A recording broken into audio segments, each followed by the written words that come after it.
All right.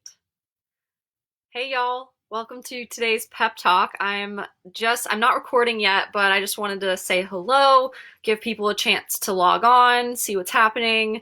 I've been kind of getting in a groove of doing this every week, which I've really been enjoying.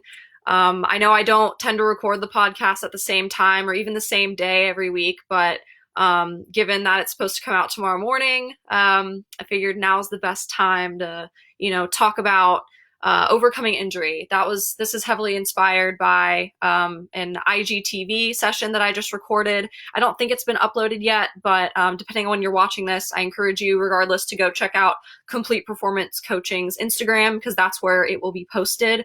But anyway, that's my brief little intro for today. I'll go ahead and start recording here once I pull up my notes and get situated. So just give me 1 second.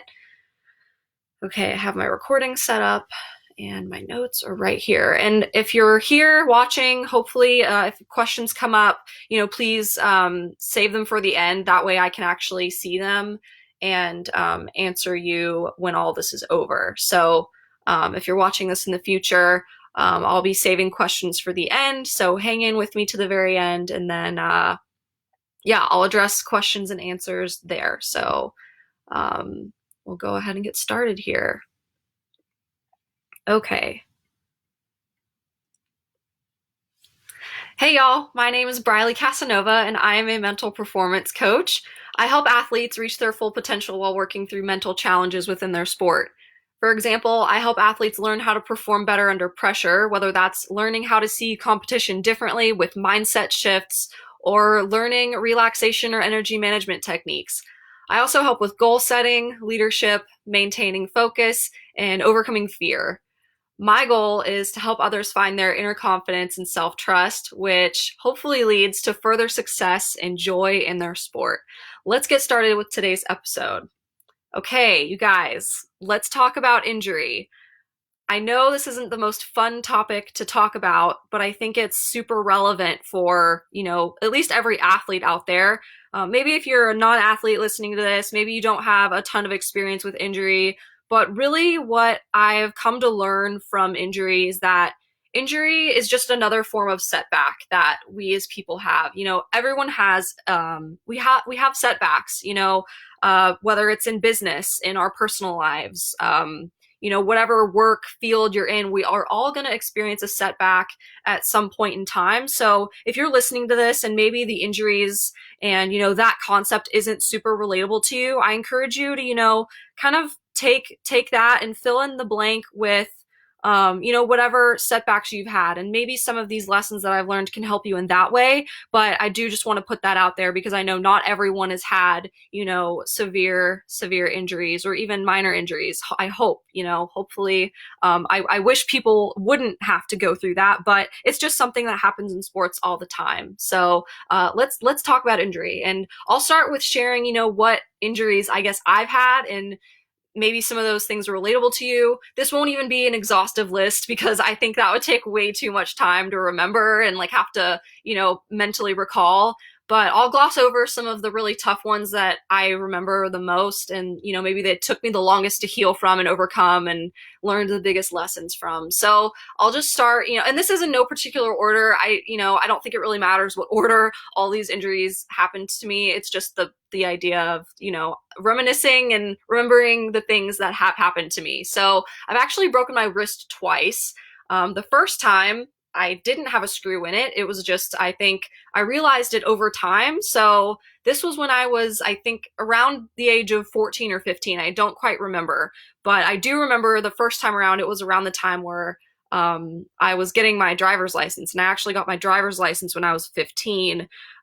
So the first time, I'd realized I had a broken wrist, or finally got the x-ray after weeks or, a long period of time of struggling with the pain. So I broke it. It was my, what was it? I'm trying to think of the tiny little bone that it's called, but it's a teeny little bone in your wrist. Oh gosh. Oh, my scaphoid. That's what it's called. I broke my scaphoid. So after that, I got a screw put in, a teeny tiny little screw. And then I ended up breaking the bone again later, but it was being held together by the screw. So I ended up, breaking it. I healed. I got through that. And then I noticed, I was like, man, I think it was like a year later where the pain, I was just like, man, this feels like the same pain. Like it's in that same spot. And no matter what I do, it just like, it hurts. I couldn't even grip the bar. Like I couldn't like squeeze my hand into a fist, it's that kind of pain.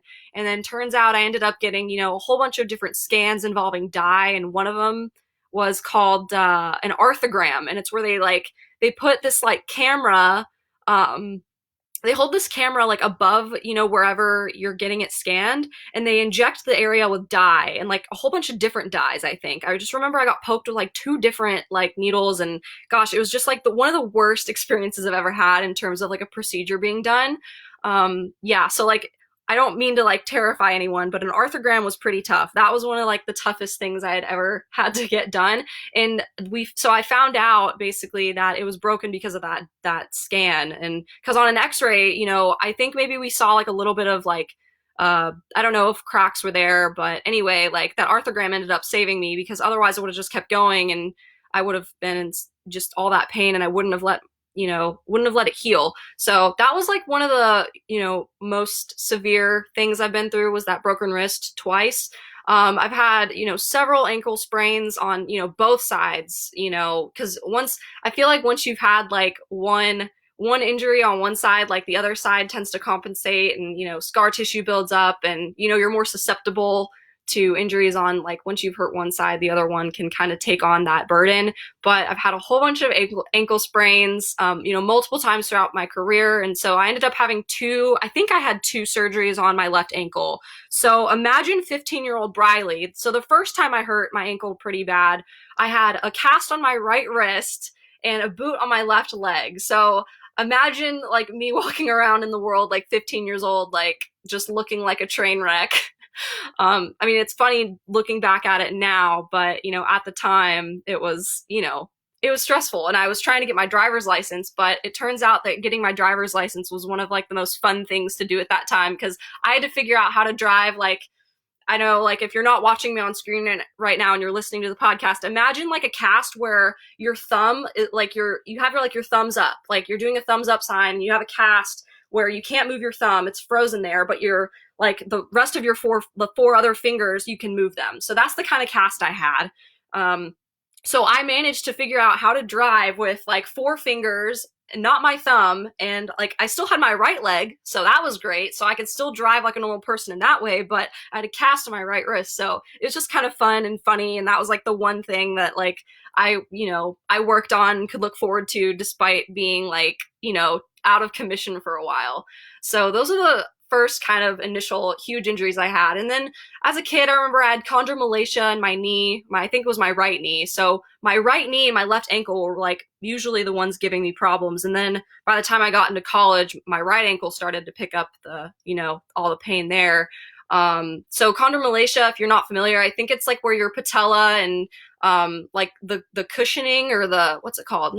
It wasn't ligament. I think it was like cartilage underneath my patella. It was just getting softer and being worn down, like one of those kinds of things. I'm not an expert. I'm not a doctor, not a surgeon. But anyway, that's just what I remember was happening to me there. And then another kind of, I guess, funny injury story, like looking back, looking back now, it's funny, but I've pulled my hamstrings a couple times. And I distinctly remember one time I ended up pulling my left hamstring. And so in gymnastics, I was a lefty. So when you do your splits with your left leg, that's like, really unfortunate. Like, you can't do your splits. And as a gymnast, you have to be able to do your splits. Like, you have leaps in your routines, and you dance and you tumble, and just using your hamstring is like imperative. It's really hard to work through an injury like that for, if you want to try to work through it. It's very hard to work through, and you can't like tape it either. Like, it's hard to, at least even alleviate that pain. So what ended up happening was I ended up switching my splits from my left leg to my right leg, which, like, it's funny now because I don't think I would ever advise someone to do that. Like, I don't want to, like, I would never tell someone, I think, to try that, but I ended up like kind of like behind the scenes, like, I don't even think I remember, I don't know if I talked to my coaches about that, but I remember, I think just one day I was like, I can't do these splits anymore. I'm just going to become a righty. Like, I'm just going to, at least on my splits, I'm going to just start using my right leg and see if they notice. And I think it actually ended up working out. Like, I think I ended up even competing like that for a meet or two. I think this was when I was an elite as well, from what I remember. So again, like some of those details are kind of fuzzy, but I do remember distinctly like switching my leaps to my right leg, which was like I can't believe I did that. First of all, I don't even remember how I even physically did that. Like anyway, that's just kind of funny looking back. But and it, of course, those injuries ended up healing, which is good. And I don't think I had many other hamstring injuries after that. But I remember like once or twice, a couple times here and there, that was one recurring issue. And then eventually those healed. But then finally, like I'll end with like my most severe injury that I ever had, and it was my senior year of college. I ended up herniating my L5S1, which is basically your tailbone in your back. So the very, very bottom of your back, of your spine. And I ended up having to get surgery on that too. So I've had my fair share of surgeries.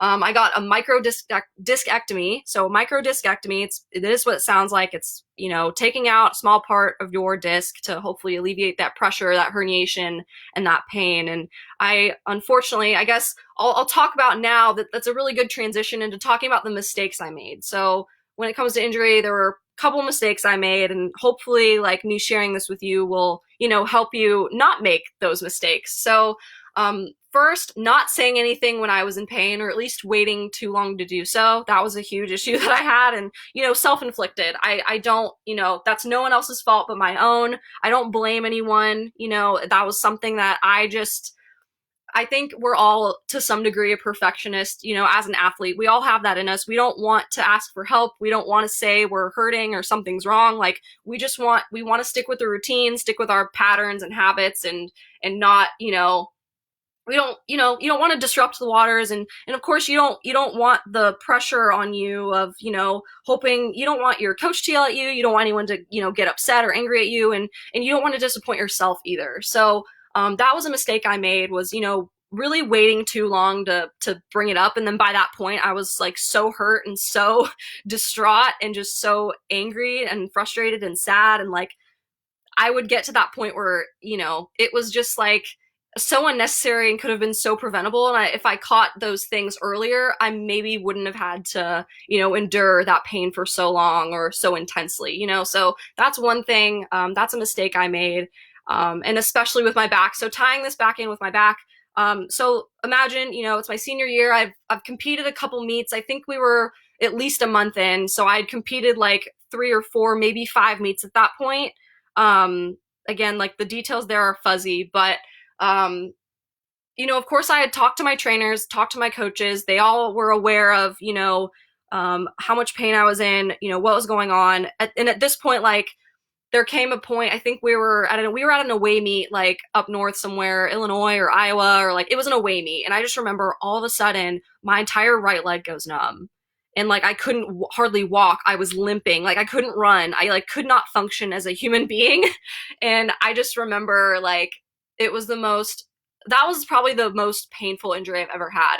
And mind you, like I went from a week before that, I was competing. I was like, this hurts, but I still managed to work through it. I was like, okay, I can like at least like still perform at this point. Like it was just my back at that point. But literally a week after that, went from like going 100, like 100, competing, practicing, training, like, not really doing anything differently. And then all of a sudden going to 0, like can't function as a normal. I think I was 21 or 20 at that point. Like, so just imagine that, not only physical aspect, but like mentally, going from like full on competing all around to like I can't even train. I can't even like walk, I think not only was that a huge like physical, burden or, physically painful moment for me, but also mentally it was so draining. And just being in so much pain all the time, looking back,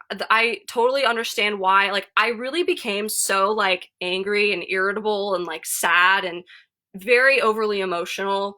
And that was the other, aspect of that injury, more so than any other injury I'd had before. I think, and maybe looking back, I could say like as a teenager too, like at least when I hurt my back, I was at least like, more of an adult. But as a teenager, I just remember like being in pain all the time really like makes you like, it makes you like irritated and upset. Like because it's so hard to deal with physical pain, and for dealing with it for long periods of time without getting help or treatment, like that really wears you down, and it wears your energy and your emotions down too. And I don't think we think about that a lot, and you know, we don't consider that, I think, when we're dealing with athletes being injured. So those are like kind of the mistakes I made, I guess. So hopefully that kind of gives you some context behind like maybe what not to do. And oh, I guess I didn't finish. So by the time I got my back surgery, it had been like 2 years after I'd hurt myself. So like I said, I think I got hurt in like February or end of January of 2016, and I got my surgery in like December of 2018, I think. So it had been like 2 years and of dealing with that excruciating pain, and getting to a point where I was actually like used to it, which is really sad. And I should have, I think, advocated for myself to get surgery earlier, because I really was like really in just so much pain. But I'd gotten to a point where I was just used to it, and I thought, well, okay, I mean, I'm not doing gymnastics anymore, because clearly like my season had ended in April or May of 2016. So I'd gone some time without even doing any gymnastics. Like nothing of that was required of me, so I didn't also feel the need to do anything about it. But it took me to like be in grad school. Like I was in grad school at this time, and or was it, I'm trying to think, was it 2017 or 2018? Yeah, it was 2018. Okay, yeah, I'm pretty sure it was 2018, because I remembered it was like 2 years. So anyway, I mean, regardless of when it was, a year, 2 years, it was just like I really didn't have to suffer that long. So if you're an athlete listening, please, don't. I mean, I feel like when your injuries are bad enough to the point where you like need to see a doctor or something. Okay. And I'll just transition to like, okay, how to avoid this, how to avoid, making mistakes like that. Learn the difference between soreness, fatigue, and pain. Like you're already probably aware. I mean, as I was saying, like you probably know the difference between those things, but sometimes also like we need to be honest with ourselves and ask ourselves just the question of, am I hurting because I'm sore, because I'm just tired, because I'm just working really hard? Or like, is this something that is actually like something that needs to be addressed? And I encourage you, you have to make that call. That's not up to me. That's not up to your parents, your coaches. Like you're the one that has to take ownership of that. So, that's one thing that I would say, and like how to avoid, making that mistake.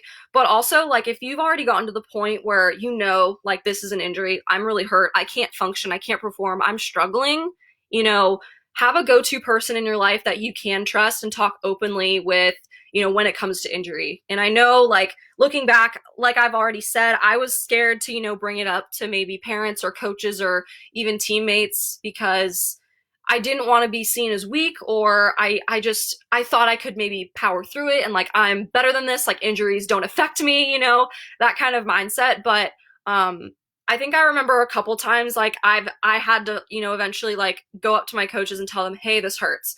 And I think I remember like I've taken advantage of like using my friends and my teammates to help me do that. And I can't think of, again, like a specific thing I said or like how that went down, but looking back, I wish I had even done that more. Like, I wish I had a teammate that could like maybe help walk up with me to the coaches and say, like, even just stand there for moral support, like, or just maybe stand a couple feet away from me just to like make sure like what goes down is, not as scary. Just having someone there to talk about, hurting with, that's maybe a great place to start. If you really are having trouble like asking for help, get someone to come with you. And if it just so happens that like maybe you're not being heard, or you're not being like listened to, or you're not getting the response that maybe you need, like don't stop at that person, like go on to the next person. Like keep talking to people until you find someone who's willing to help you. You know what I mean? I hope that makes sense, but that's just something that I would say to avoid the mistakes that I made, with all that. So here is like what I also really want to talk about. I really want to talk about like the actual steps that I took to overcome injuries and the stuff that helped me. Okay. I think this is like, probably what you're here for. But anyway, so I'll just jump in. So looking back, I really almost never missed a day of practice. And I say that like, of course, like on days where I had surgery, I missed practice. On days where I had doctor's appointments, I was late or I missed practice. Like that stuff, obviously, I hope we all know, like, yes, you miss practice or you're late or like you have to do what's best for you. But other than that, even if I couldn't do a single thing, I would either sit and watch practice, like from start to finish, or I would condition the parts of my body that weren't injured. So, you know, depending on what sport you're doing, fill in the blanks there with what you do. Or, I've talked about in my IGTV with Complete Performance Coaching about this a little bit more.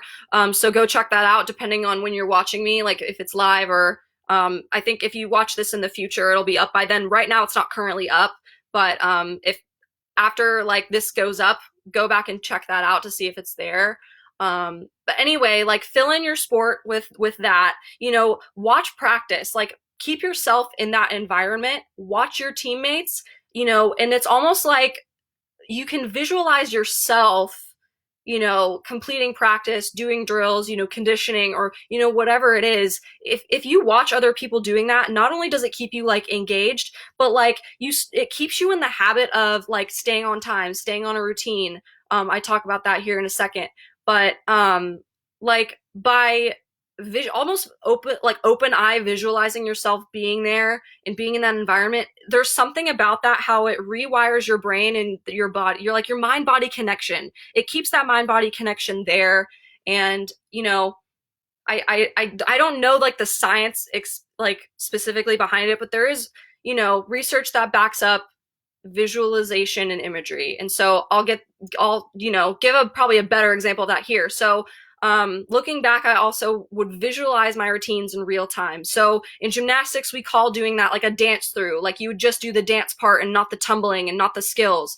Or like on vault, you do a timer. So like you basically do like half of what is actually fully required of the skill. Like you don't go, full out, I guess is like maybe another term, like for dancing or cheerleading. Like it's not doing a full out routine.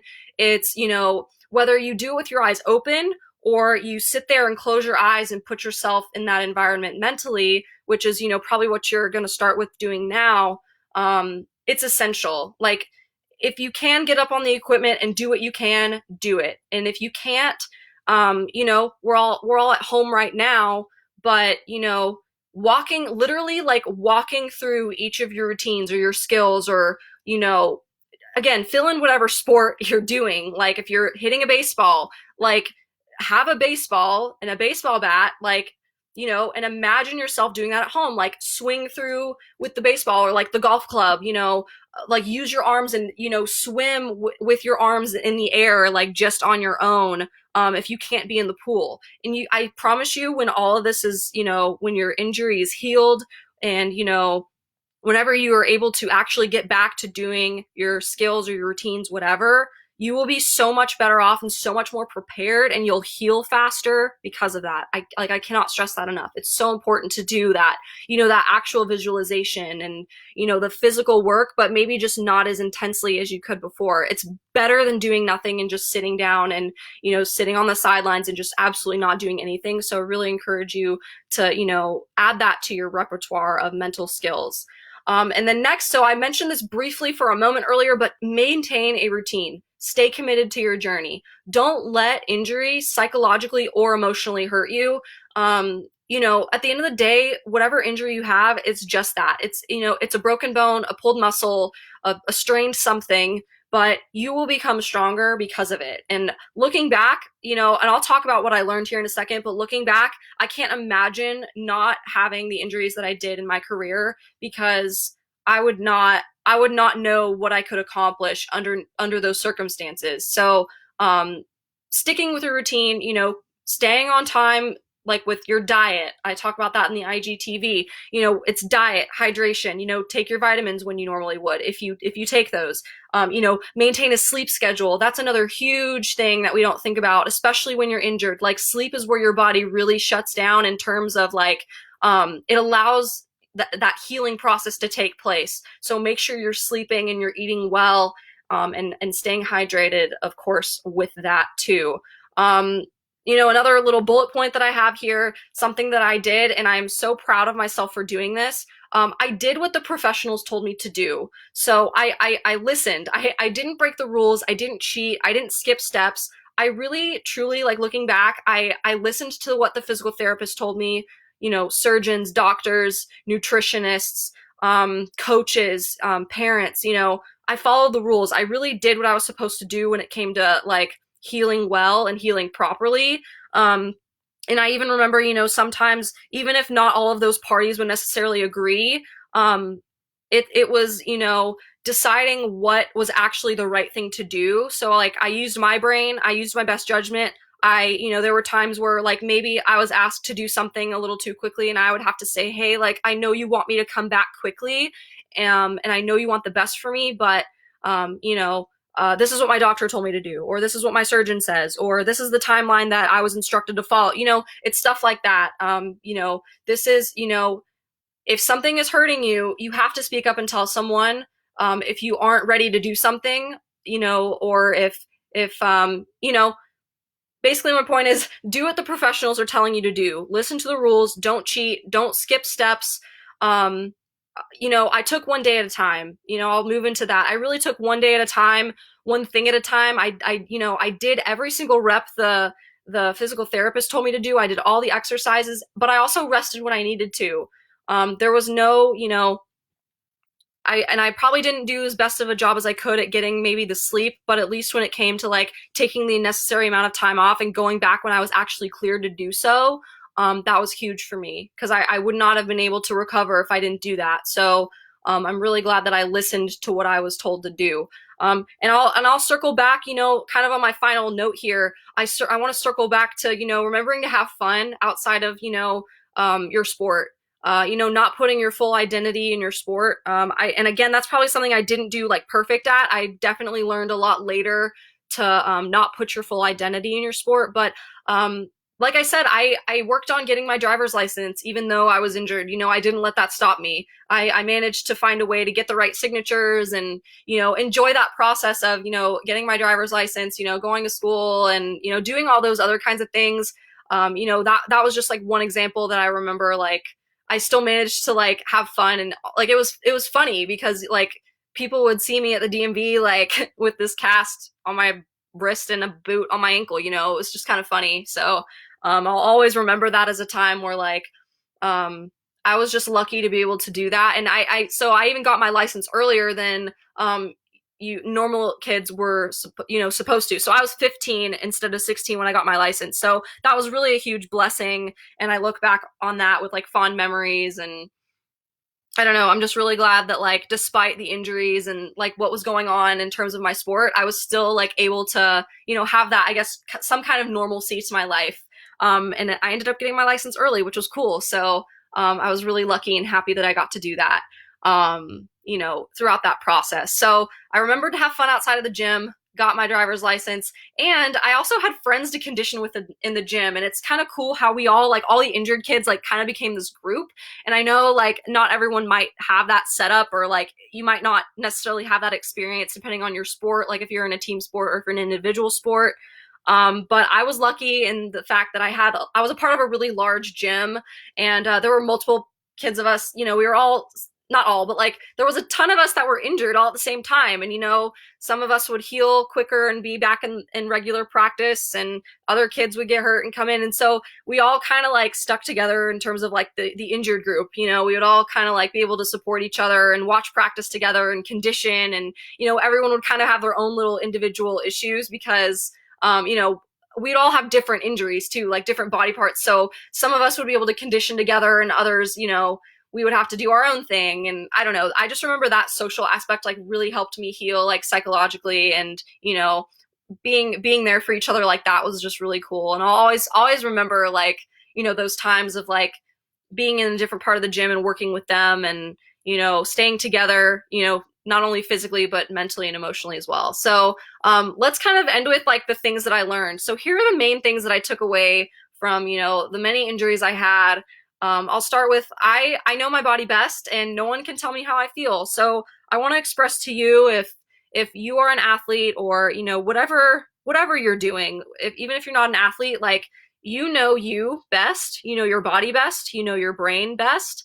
And I encourage you, don't let someone else tell you like that you're not in pain, or you're not allowed to be hurt, or you're not allowed to feel sad, or whatever it is. Like, you know you best, so you have to be the one to like speak up and ask for help. At the end of the day, I think really it's just your responsibility. Like, that all falls on us. We all have to do that at some point in our lives, like in our, whether it's in our careers or our sport or school. You know you best, and don't be afraid to like advocate for yourself, and don't let anyone else tell you how to feel. And if you come across that, go find someone else who will listen to you, like I said, because that's just a part of the human experience, I think. And so I hope you do some self-discovery and are able to find out like what that means for you. Okay, so the next little bullet point I have here, something I learned is I'm really capable of my sport even when I'm not feeling my best. I learned how tough I was, how high of a pain tolerance I had, and I think still to this day, like, that kind of sticks with me,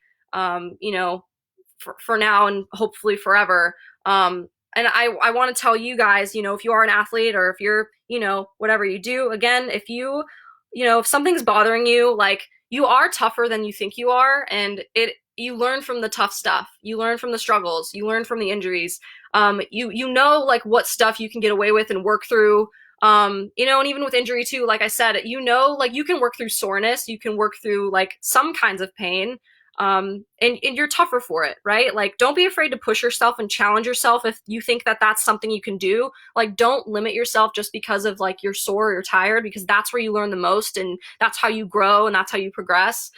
So that's something I definitely learned, and I hope that you guys learn that too, but hopefully, more effectively and more quickly than I did. And I will say, I also remember like some of the times where I was really, really sick, like I had like flu-like symptoms sick. I just remember like Big Tens my junior year. I remember like a couple days before that, I think like 3 days before, I was like violently ill. Like, I just remember like I was feeling terrible, couldn't hardly move. Like, practice, I think I got like a day where I didn't have to come to practice because I was just so like deathly violently ill. But I remember like Big Ten's junior year was like one of the best meets of my life, and I was still very, very sick, and not having had like as much of intense practice before that. And that's at the end of your season when you're really, really tired already, and you're hurting, and all that stuff. But I had one of the best meets of my life during that time, because it's funny how like those are the times when you're most focused, and you're most invested in doing well, and you're just relying on that muscle memory at that point. So I will say, like, that's something that maybe you can hopefully learn from yourself too, reasonably and in a healthy, safe way. That's what I'll say there. And just a couple other things that I learned. I'm confident and independent enough to know when it's time to speak up and decide when enough is enough. And whether that's related to physical pain or emotional pain, I've learned, like, I know when it's time to like say something, and I'm not a confrontational person, but like, I do know like when it's time to speak up and when it's also time to not speak up. So that's something I learned as well. And I'll end with just kind of like some broad thoughts here. But being injured isn't your fault. There's no reason to beat yourself up over it. Like, talking poorly about yourself in your own head, like negative self-talk, it was never helpful for me, and I'm sure it will not be helpful for you. So just don't even let yourself get there. And I'll also end with, like, no one's immune to injuries. Everybody experiences injury at some point in their life, their career, and some more often than others. Everyone's sports story is different, but I've already kind of said this before, but be grateful for what injury can teach you, and just know that like you'll come out on the other side a better person, tougher, stronger, more independent, more confident. I like to use the example, like, you wouldn't look at your sports idol and think of them any less for being injured, right? Like, if anything, you'd be proud to see their growth and transformation from overcoming that injury. So, we all love a comeback. So why would you think of yourself any differently than your sport idol? Be kind to yourself. Treat yourself as you would treat others, right? I think that's a good note to end on today. So I'll just close out by saying thank you so much for listening. Please check out my social media platforms. You can find me on Patreon at patreon.com/Briley Casanova for exclusive updates and the chance to give me feedback for future episodes. Y'all can find me on Instagram and Twitter. My Instagram handle is Mental Coach Briley, and my Twitter handle is Mental Coach Bry. I also just recently launched a public Facebook group. It's fb.me/Mental Coach Briley. And you can also email me and ask me about a free consultation if you'd like at my email, which is briley@completeperformancecoaching.com. And also, I always like to say, like, if you do feel inclined, I know times are tough right now in terms of finances, but I do offer a lot of resources for free. But if you do feel inclined to donate to me, my Venmo is Briley Casanova, and my PayPal is also Briley Casanova. So, and that's of course if you feel inclined to donate. I definitely don't want to force anyone. You do not have to.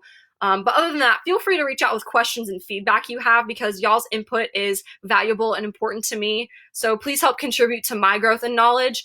Thank you for listening, and I'll see you in my next episode. Okay, y'all. So I'm still on live here. Thank you so much for sitting through that. I see that I got a couple of comments here. I got some hellos. Hi, Virginia. What's up, Molly? Oh, hi, Stanton. Good to see you. Yes, Scafoid, you got that right. Seeing it now. I see that a little late. Sorry. Let's see. Brittany commented, "We hear all the time about athletes competing while injured. What are your thoughts on this? As an athlete, would you have felt comfortable telling a coach that you couldn't compete or train due to an injury?" Yeah, I'll dive into that.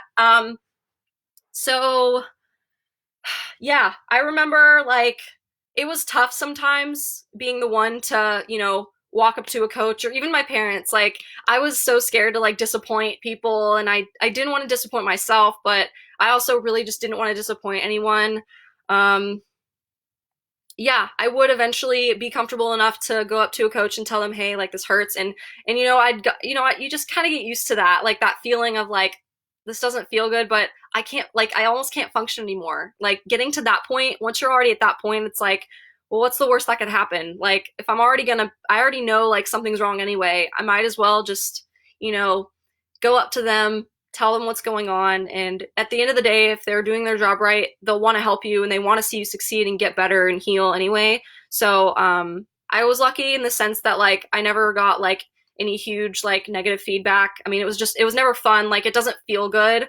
um and of course no one's happy in the situation of when an athlete gets hurt, right? Like it would be silly to think like if you would walk up to a parent or coach and they'd be like, "Oh yay, like thanks for telling me," like, you got to be reasonable and manage your expectations there. But I did have great coaches that worked with me through the injuries that I had, and I'm lucky. I'm really grateful. I know not everyone has that, but hopefully, like, I think now more than ever, people are starting to realize that the sports, like sports in general, I was thinking gymnastics specifically, but sports in general are getting more and more difficult to do well at and keep up with.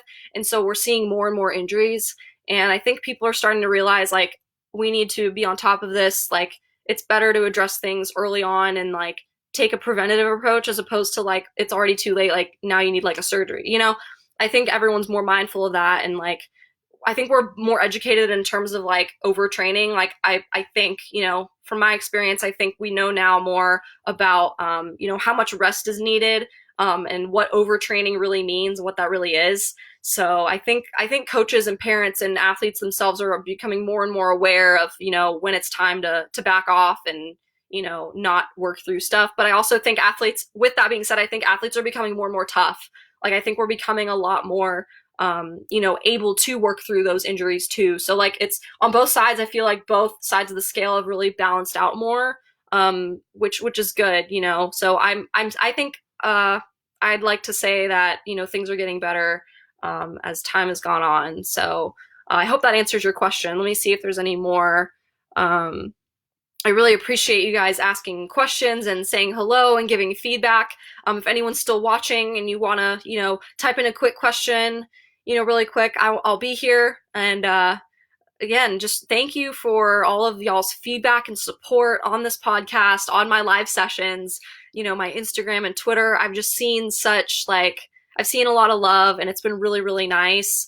So, Yeah, I'm really grateful just for the ability to be talking about these things and being here for other athletes. This is my livelihood. This is my favorite thing to do. I could talk about this stuff literally all day long, literally all day long. I could sit here and just like continue to talk about my former experiences. And I love like reminiscing on all of it too. So, yeah, I do want to say that. Oh, my Aunt Love just gave me a little smiley face in the comments. Thank you. Good to see you. But I hope if there are any questions, like feel free to type them out now. I've been here for about 40 minutes, so I know it's been a long one this time, but it was really important to me to talk about today.